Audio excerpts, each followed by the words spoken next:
નમસ્કાર, હું છું પ્રિયા અને તમે જોઈ રહ્યા છો જનતા કી જાણકારી ન્યૂઝ।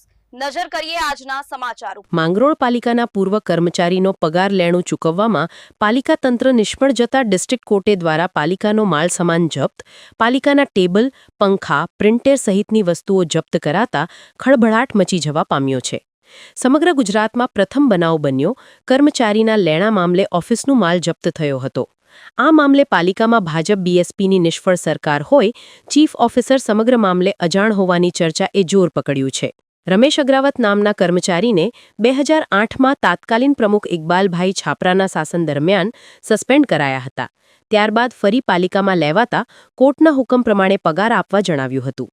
પગારનું લેણું લાખો રૂપિયામાં થતું હોય, પરંતુ પાલિકા તંત્ર નિષ્ફળ જતા કોર્ટના હુકમના કાગળો કોણે દબાવી ચીફ ઓફિસરને અજાણ રાખ્યા તે મામલે તપાસ થવી જોઈએ। આ ઘટનાને પગલે સમગ્ર ગુજરાતમાં માંગરોળ પાલિકા તંત્ર પ્રથમ બન્યું છે, જેમાં ભાજપના મહિના પ્રમુખ હોવા છતાં કોર્ટ દ્વારા જપ્તી થતા શહેરના અરજદારોના કામો અટવાયા છે।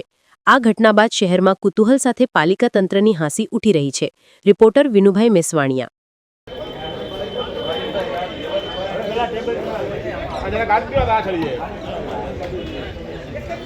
માંગરોળ નગરપાલિકા ખાતે અત્યારે નગરપાલિકા જપ્તીનો આદેશ આપવામાં આવતા નગરપાલિકાના માલ સામાનની